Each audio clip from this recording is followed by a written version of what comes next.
Welcome. Today we're going over all things weather in SalesRabbit. So we're in the SalesRabbit mobile app. We're going to click on Sales Hub.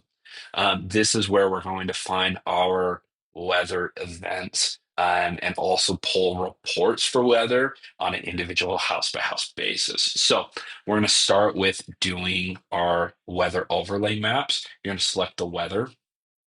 You're going to select your magnifying glass.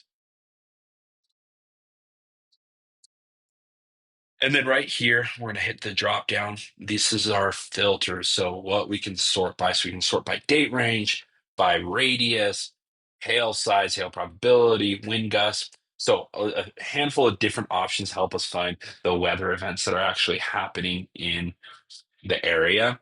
And then I hit this filter back up. And then it's going to sort and it's going to show me all the different events that have happened within that time period. To make it easy, we're just going to choose this wind gust right here.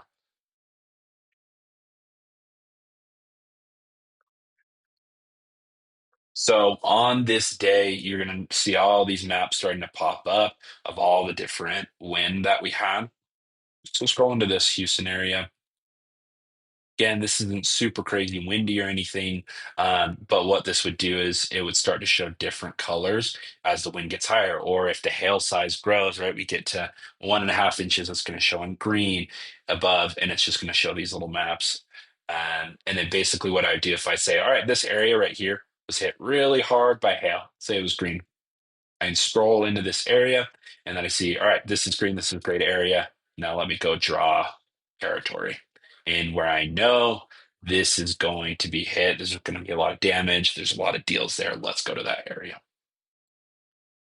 So now once I've found, hey, this is a great area, I know there's storm damage, I can always turn this off. I just come back in here, press no maps. So now I know that these are high wind areas is I can come, we'll create an area, assign it to me. I'm going to select one of these houses that was in the damaged area. I'll turn it into a pin. And then what we're going to do is we're going to pull a weather report. So I'm going to hit forms. I'll select weather report form, make sure that your information's filled out, and we'll press submit.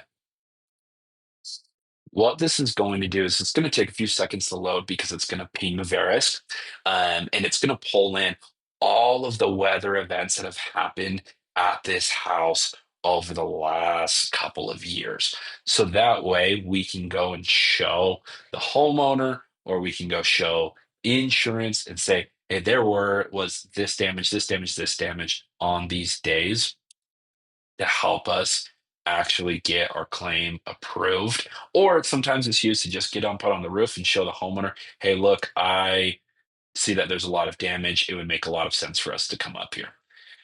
Give me just a second. Sometimes it takes a minute to load in there. So I'm going to select files right here, weather history. We're going to download this.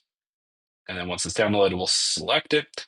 And then here you go. Now you're going to see all of the issues that have happened, all of the damage that's happened.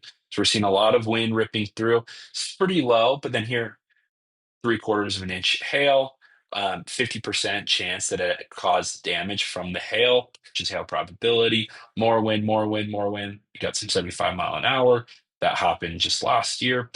Got an inch about a year ago, or a little less than a year ago. So you can, instead of it being one big storm that came through, is maybe one big storm did come through, but then there's all these other smaller instances where 0.75 can still get passed off by insurance. But what I do is I say, look, there were these 5 or 6 different events that caused damage across the roof and spread across it. This is going to increase my likelihood of one, getting onto the roof to actually go check with the homeowner.